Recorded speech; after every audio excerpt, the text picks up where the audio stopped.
Halo, anak-anakku kelas 6. Assalamualaikum warahmatullahi wabarakatuh. Sampurasun. Berjumpa kembali dengan Bapak Bambang Herlambang dari SDN 8 Cisereh, Kauripan Pajajaran, Purwakarta.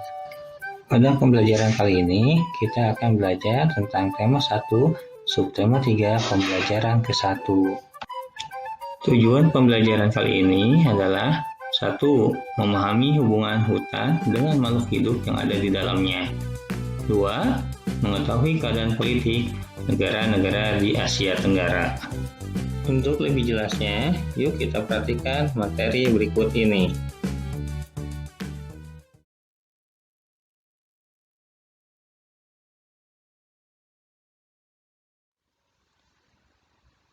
Tahukah kamu, harimau Sumatera, orangutan dari Kalimantan, atau badak bercula satu dari ujung kulon? Hewan-hewan tersebut merupakan jenis hewan Indonesia yang dilindungi karena langka. Apa yang menyebabkan hewan tersebut menjadi langka? Ayo kita cari tahu.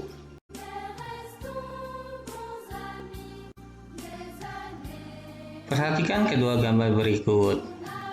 Gambar pertama adalah gambar hutan yang sangat hijau. Gambar kedua adalah gambar perkotaan yang sangat padat. Pertanyaannya adalah, 1. Apa yang terjadi dengan hutan tersebut apabila dijadikan perkotaan?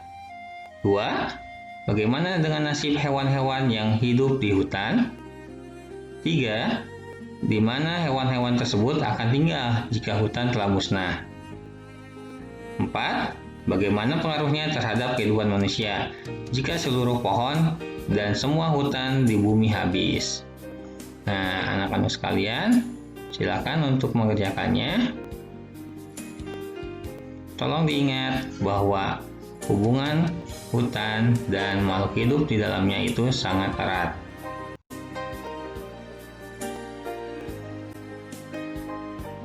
Yuk kita perhatikan teks bacaan berikut. Ayo lestarikan hewan dan tumbuhan langka Indonesia. Indonesia merupakan negara kepulauan yang kaya akan beragam jenis hewan dan tumbuhan. Setiap pulau di Indonesia memiliki hewan yang unik dan menjadi ciri khas pulau tersebut. Komodo di Kepulauan Nusa Tenggara Timur merupakan salah satu contoh hewan langka yang dilindungi dunia internasional. Pulau Komodo secara resmi diakui sebagai salah satu dari 7 keajaiban dunia. Pulau ini menjadi sebuah taman nasional yang dikagumi oleh masyarakat dunia. Taman nasional banyak terdapat di Indonesia, seperti Taman Nasional Tanjung Puting di Kalimantan yang melindungi orangutan. Tujuannya dibuat taman nasional adalah untuk melestarikan hewan dan tumbuhan yang semakin berkurang jumlahnya. Bertambahnya jumlah penduduk menjadi penyebab utama berkurangnya hutan, tempat hidup hewan-hewan, pembangunan gedung, dan perumahan menjadi penyebab menyingkirnya hewan-hewan tersebut dari habitat aslinya. Perburuan liar mengakibatkan hewan tersebut berada di ambang kemusnahan.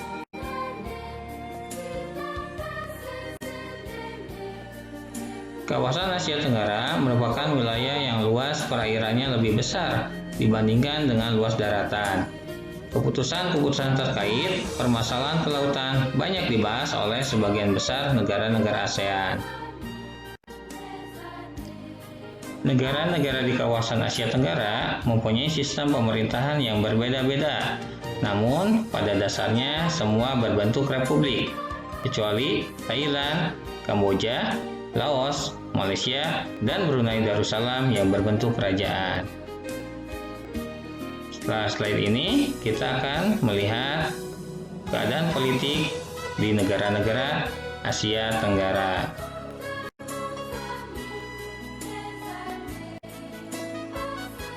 Pertama adalah negara Brunei Darussalam. Brunei adalah negara kecil yang terletak di bagian utara Pulau Kalimantan. Brunei berhasil memperoleh kemerdekaan pada tahun 1984. Setelah hampir 1 abad berada di bawah kekuasaan Inggris, Saat ini, Brunei merupakan negara yang berpendapatan per kapitanya tertinggi di kawasan Asia Tenggara. Sistem pemerintahan Brunei berbentuk Kesultanan Islam yang dipimpin oleh seorang sultan.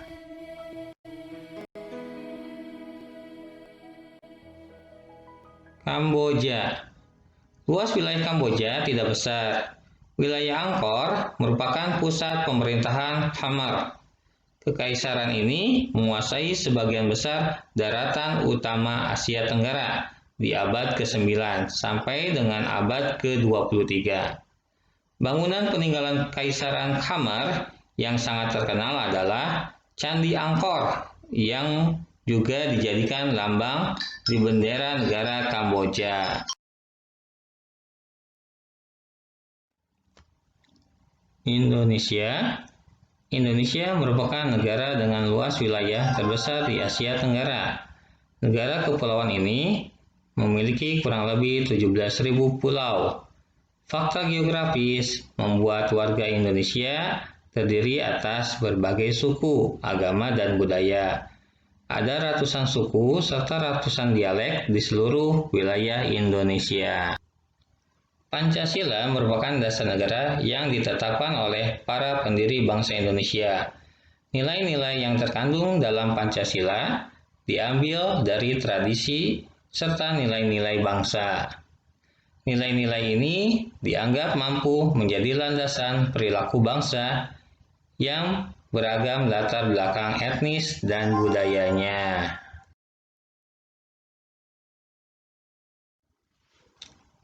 Laos. Nenek moyang penduduk Laos berasal dari Cina Selatan.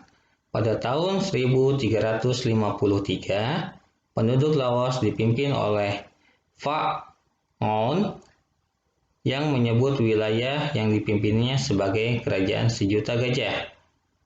Kerajaan besar ini bertahan hingga tahun 1700-an, sampai akhirnya terpecah belah. Sekitar tahun 1800, sebagian besar Laos dikuasai oleh Siam. Kemudian Prancis mengambil alih dan memerintah di sana tahun 1893. Pada tahun 1893, Prancis mengambil alih kekuasaan. Dan pada tahun 1954, Perjanjian Geteva menetapkan Laos sebagai sebuah negara yang bebas dan netral. Perang saudara masih berkecambuk antara pasukan yang setia kepada pemerintah melawan gerilyawan komunis Pathet Lao.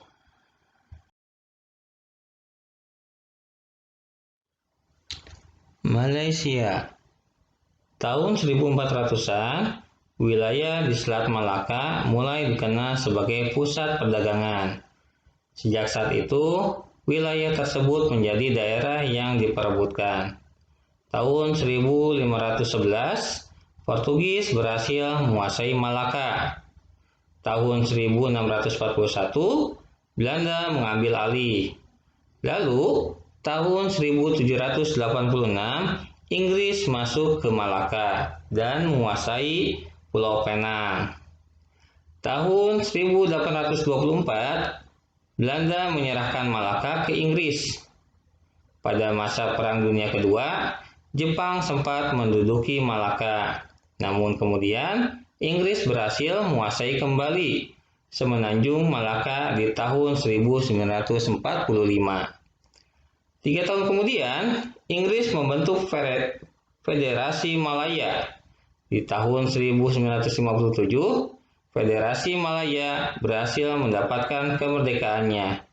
Inggris juga menyerahkan Penang dan Malaka.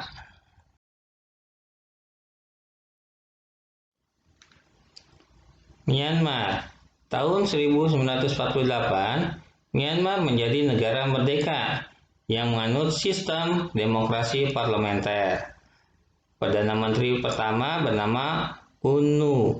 Tahun 1958, pihak militer yang dipimpin oleh Jenderal U Ne Win menjatuhkan UNU. Mereka mengambil alih kekuasaan negara. Sejak saat itu, Myanmar menganut sistem satu partai politik dan meninggalkan sistem demokrasi parlementer.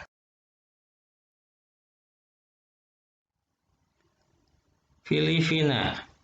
Nama Filipina berasal dari Philip II, Raja Spanyol di abad 16 saat Filipina dikuasai Spanyol. Pada tahun 1898, Spanyol menyerahkan kekuasaan atas Filipina ke Amerika Serikat. Setelah Perang Spanyol dengan Amerika, di tahun 1935, Filipina mulai memiliki pemerintahan sendiri. Namun, kemerdekaan mereka tertunda oleh Perang Dunia Kedua dan serangan dari tentara Jepang. Hingga akhirnya tentara Amerika Serikat berhasil membebaskan Filipina pada tahun 1944 sampai 1945. Negara Republik Filipina diproklamasikan pada tanggal 4 Juli 1946 yang dikenal sebagai Hari Republik.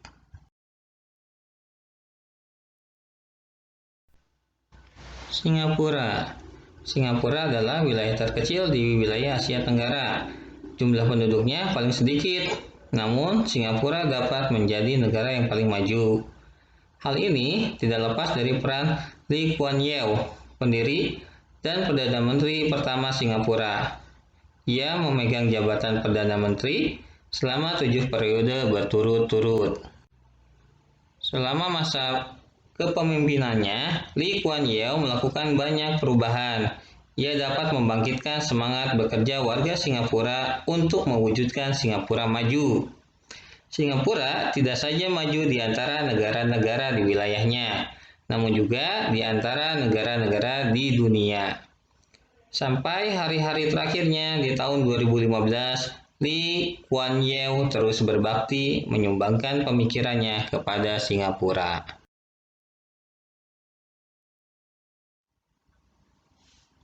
Thailand adalah satu-satunya negara di Asia Tenggara yang tidak pernah dijajah. Dahulu dikenal sebagai Siam. Thailand sendiri memiliki arti tanah kebebasan. Sejak 1932, Thailand menganut sistem monarki konstitusional yang dipimpin oleh seorang raja. Raja kemudian memilih Perdana Menteri dari anggota Dewan Perwakilan. Thailand mulai dihuni oleh manusia diperkirakan pada 2000 tahun sebelum Masehi.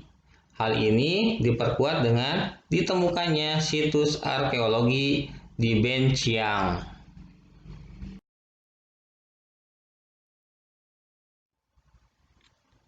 Negara terakhir adalah Vietnam. Vietnam merupakan sebuah negara sosialis yang dipimpin oleh Partai Komunis Vietnam. Presiden merupakan kepala negara yang sekaligus menjadi pemimpin militer. Perdana Menteri dipilih untuk menjalankan pemerintahan. Penduduk awal Vietnam berasal dari lembah Sungai Merah sekitar 5.000 tahun yang lalu. Mereka bertahan sampai sekitar 207 sebelum Masehi.